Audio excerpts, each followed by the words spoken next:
ETF index mutual funds నేర్చుకుని stock మార్కెట్లో రాణించాలనుకుంటున్నారా? వెంటనే ఈ నెంబర్కి కాల్ చేయండి.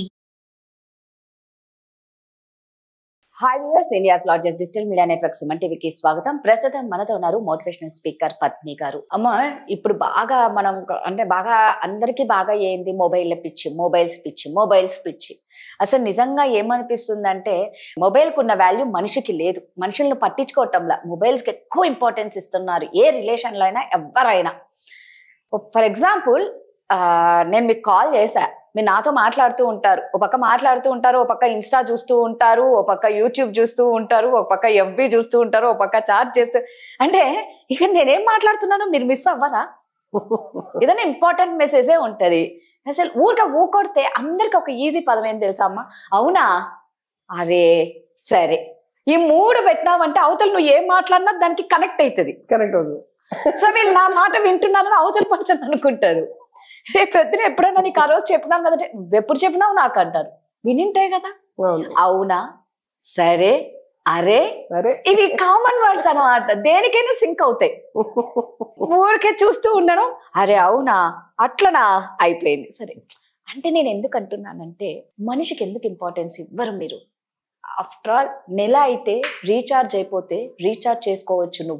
నువ్వు రేపు పొద్దున పోయినా నీ పిల్లలైనా రీఛార్జ్ చేస్తారు మొబైల్, లేదా నీ ఇంట్లో వాళ్ళు రీఛార్జ్ చేస్తారేమో. బట్ ఇక్కడ మనిషి పోతే రీఛార్జ్ చేయనీకి ఉందా? గ్యారంటీ లేని లైఫ్ అని అందరికీ తెలిసినప్పుడు దాన్ని రీఛార్జ్ చేసుకుంటావు. ఇది పోతే నువ్వు రీఛార్జ్ చేసుకోగలవా? మళ్ళా పుట్టించుకోగలవా? మళ్ళా చూడగలవా? ఎందుకు మీరు మనుషులకు ఇంపార్టెన్స్ ఇవ్వరు? బాధాకరమైనటువంటి సిచ్యువేషన్ లో ఇప్పుడు ప్రెసెంట్ సినారియో ఎలా ఉందంటే, మనిషికి మధ్యలో ఇది వరకు ఒక అడ్డుగోడ అనేవాళ్ళం. ఇప్పుడు మనిషికి మధ్యలో ఒక సెల్ ఫోన్ అదే అడ్డుగోడ అయిపోయింది. అదే అడ్డుగోడ అనమాట. ఏ మనిషి ఇంకో మనిషితో కళ్ళతో కళ్ళ పెట్టి చూసి, మొహంలో మొహం పెట్టి చూసి మాట్లాడుకోవడం తగ్గిపోయింది. ఎవరితోనూ డైరెక్ట్ గా సంబోధించుకోవడం లేదు. ఒక మాధ్యమం ద్వారానే మాట్లాడుకుంటున్నారు తప్పితే డైరెక్ట్ గాను మనిషికి ఉన్న సంబంధాలు తగ్గిపోయాయి. మొగుడు పెళ్ళాలు కూడాను వాట్సాప్లో మాట్లాడుకుంటున్నారు తప్పితే ఎదురుబెదురుగా కూర్చుని మాట్లాడుకునేవి కూడా తగ్గిపోయాయి. నాకు ఈ గ్రాసరీస్ కావాలి అన్నది పెళ్ళం వాట్సాప్లో లిస్టు పెడితే, ఆ షాప్కి వెళ్తాను, you send me the list, I will get them అంటాడు తప్పితే పెళ్ళం ఏం చెప్తుందో ఒక నిమిషం కూర్చుని అది అడుగుతున్నది కూర్చుని రాసుకుని వెళ్ళి తెచ్చుకునేంత సమయం కూడా లేదంటున్నారు. ప్రతి మనిషి మాట్లాడుతున్న విషయం ఏమిటయ్యా అంటే, మాకు సమయం లేదు. నాకు తెలియగలుగుతున్నాను ఈరోజు భూమి పుట్టినప్పటి నుంచి అనుకుంటాను నేను, ఎప్పుడు 24 గంటలే కదా. అవును, రైట్. 24 గంటలు ప్రతి మనిషికి 24 గంటల టైమే ఉంది. ఈ 24 గంటల టైంని మన అమ్మమ్మలు స్పెండ్ చేస్తారు, మన నాన్నలు స్పెండ్ చేస్తారు, మన అమ్మలు స్పెండ్ చేస్తారు, మనం స్పెండ్ చేస్తాం, మన తర్వాత జనరేషన్ స్పెండ్ చేస్తాం, మా తర్వాత జనరేషన్. అప్పుడు వాళ్ళు రోజు అన్ని కర్తవ్యాలు వాళ్ళు నిర్వర్తించారు, ఇప్పుడు వాళ్ళు నిర్వర్తిస్తున్నారు. కానీ వీళ్ళకి లేని సమయం వాళ్ళకి ఎలా దొరికింది, వీళ్ళకి ఎందుకు దొరకలేదు? మనుషులతో మాట్లాడేటువంటి అలవాటుని ఎందుకు మీరు అవాయిడ్ చేస్తున్నారు? డైరెక్ట్గా మనిషితో ఎందుకు మాట్లాడలేకపోతున్నారు? అంటే మీకు మనుషులు అక్కర్లేదు అనుకుంటున్నారా?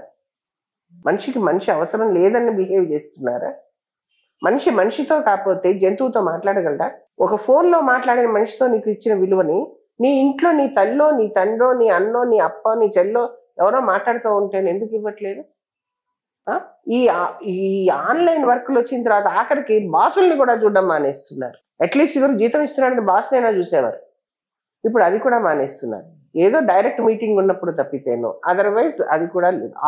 ఆన్లైన్ వర్క్స్ అని చెప్పి మనిషికి సంబంధము ఒక మాధ్యమం కాదమ్మా, ఇది ఒక అనుబంధం.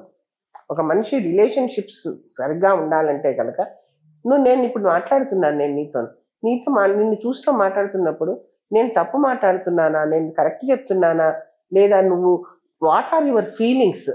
ఓకే, అందులో ఒక ఎప్రిషియేషన్ ఉందా? లేదంటే ఒక భార్య బాధపడుతూ ఉంటే మొహంలోకి చూడకపోతే ఆ భార్య బాధపడుతోందా, నవ్వుతోందా, ఏడుస్తోందా, లేకపోతే సంతోషిస్తోందా అన్నది కూడా గ్రహించుకోలేని పరిస్థితిలో దిగజారిపోయాడు మనిషి ఈరోజు, because of this cell phones. ఈ ప్రెజెంట్ జనరేషన్ ముఖ్యంగాను multitasking, we are doing so much of multitasking. అంటే ఏమిటి 10 రకాలైనటువంటి పనులు ఒకటేసారి చేస్తున్నావు అని చెప్పి. 10 రకాలైనటువంటి పనులు నువ్వు 10 సార్లు ఒకసారి చేయొచ్చేమో కానీ డెత్ అన్నది ఒకసారి వస్తుంది, 10 సార్లు రాదు నీకు. ఈ 10 పనులే నువ్వు ఎక్కువ స్ట్రెస్తో చేయడం మూలాన నీలో ఉన్నటువంటి శక్తి సామర్థ్యాలు తగ్గిపోతున్నాయి. ఈ విషయం గ్రహించుకోండి. అంటే వీళ్ళు ఒక్క పనిని ఏది ఏకాగ్రతతో చేయలేకపోతున్నారు. ఇటువంటి పిల్లలు ఎవరైనా మనుషులు, మనం ఒక పని చేస్తూ ఇంకో దాంట్లోకి వెళ్ళిపోతున్నాం, ఇంకో దానిలోకి వెళ్ళిపోతున్నాం. 1-2 పనులు కొన్ని ఈజీగా ఉన్నవి చేస్తాం కాదన్ను. ఏదైనా ఒక ఇంపార్టెంట్ వర్క్ చేస్తున్నప్పుడు కూడా కొంతమందిని చూస్తాం, సడన్ గాను మీటింగ్ లో ఉంటారు, సడన్ గాను వాళ్ళు ఫోన్ లో వేరే ఏదో చూస్తూ ఉంటారు. Even you find this in assembly halls లో కూడా. మనం పెద్ద పెద్ద వాళ్ళు మాట్లాడుతూ ఉంటే మినిస్టర్లు వాళ్ళు కొంతమంది మన టీవీలో చూస్తూ ఉంటాను నేను. ఇది ఎందుకు జరుగుతోంది అని అంటే కనుక దే గాట్ అడిక్టెడ్. ఇది ఒక వ్యసనం అయిపోయింది. సెల్ ఫోన్ అన్నది ఒక వ్యసనం అయిపోయింది వీళ్ళకి. ఇది ఒక దురలవాటు. దాని నుంచి బయటపడడానికి వాళ్ళు చాలా కృషి చేయాలి. ఏదో మేము చాలా చేస్తున్నాము అని అనుకోవద్దు. ఒక్క పనిని కూడా ఏకాగ్రతగా చేయలేకపోతున్నాము. మనం చేసే పని మీద దృష్టి పెట్టండి. రెండో పనిని కూడా చేయగలిగితే 2 పనులు చేయగలిగితే 2 పనులు చేయండి, 3 కలిగితే 3 చేయండి. కానీ 10 పనులు చేసేద్దాము అన్న పరుగులు 10 చేయాలి, 10 చేసేయాలి, 10 మీద ఉండాలంటే కనుక 2 గుర్రాల మీద స్వారీ చేసినట్టుగాను మనిషి చెయ్యలేము. అందుకనే మనం మనిషి కంటే ఎక్కువ సెల్ ఫోన్కి ఇస్తున్నారు అని అంటే కనుక కొంతమందికి మనుషులతో మాట్లాడడానికి వాళ్ళు ఇష్టపడరు. కారణం ఏంటంటే వాళ్ళు బందీలు, సెల్ ఫోన్ బందీలు. వాళ్ళకి ధైర్యం లేదు. వాళ్ళు ప్రకృతిని ఆస్వాదించలేరు, సొసైటీని ఆస్వాదించలేరు, బయట ప్రపంచంలో బాహ్య ప్రపంచంలో తిరగలేకపోతారు.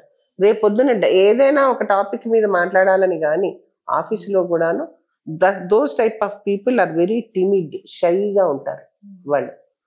They can only write or they can send a message. ఇప్పుడు ఈ సెల్ ఫోన్ దీంట్లోనే ఇలా ఉన్నారు. ఇంకా నాకైతే భయం వేస్తోంది అలాగా.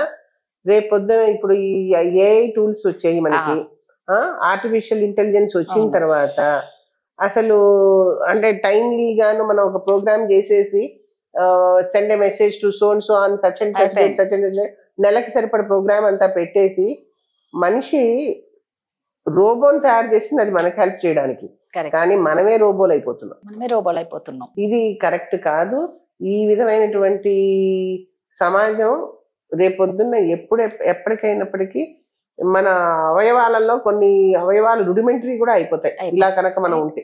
అలా అయినవి కూడా ఉన్నాయి మనకి. ఇప్పుడు ఇదివరకు చిన్న కోతికి ఉన్నట్టుగా తోక ఉండేది, తోక వాడకం లేకపోవడం వల్ల ఇప్పుడు మనిషికి తోక లేకుండా పోయింది. అలా కొన్నాళ్ళ తర్వాత ఈ ఒక ఫింగర్ ఉంటే చాలు అనుకుంటాము, అలా మిగతా 4 ఫింగర్లు కూడా పోవచ్చేమో. అంతే, నిజమమ్మా.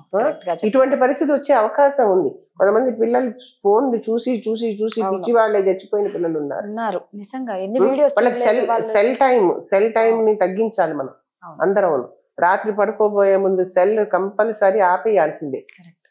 By 10 o'clock I will switch off the cell అనుకోవాలి. కానీ పిల్లలు ఇప్పుడు అమెరికాలో ఉండడంతో మనం ఆ వాళ్ళ టైంకి మన టైంకి పని చేయడాలి.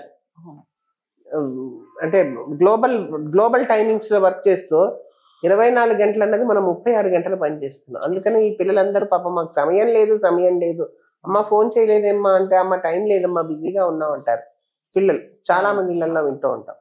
ఇది ఎందుకు అని అంటే కనుక అంతలాగా వర్క్ లోడ్ ప్రెషర్ తీసుకుంటున్నారు. కానీ బంధాలని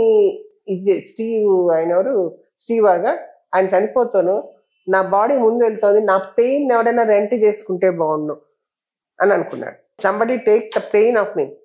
people are ready to take my wealth, people are ready to take anything of mind, but they cannot take my pain. So ఇన్ని మిలియన్స్ బిలియన్స్ నేను సంపాదించిందంతా వేస్ట్. ఐఎమ్ ఇన్ ముందు వెళ్తున్నది అంబులెన్స్ లో, ఆయన వెనకాల fleet of cars are going, but he's in the ambulance. He felt at that last minute లో అనుకున్నట్ట, ఇదంతా నేను వేస్ట్ చేశాను, నేను నాది అనేది నేను చూసుకోలేకపోయాను అని. ఈ సెల్ ఫోన్ ముట్టి మే దునియా అని చెప్పి ఎంతసేపు ముట్టి మే దునియా ఉందని చెప్పి అదే అందులోనే ఉండకండి. దునియా బాహర్ హై, సెల్ మే నహీ. బాహర్ బి దునియా హై, దునియాకో దేకో, ఎంజాయ్ చేయండి, మనుషులతో మాట్లాడండి, వాళ్ళ హావ భావాల్ని గమనించేటటువంటి మినిమం టైంని ఇవ్వండి. సెల్లోనే 10 ఉండిపోకండి ఎవరో. కరెక్ట్ గా చెప్పారమ్మా. ఫోన్ కు బందీలై బంధాలను దూరం చేసుకొని బాధపడకండి. బాధపడకండి. Exactly. Thank you. Thank you.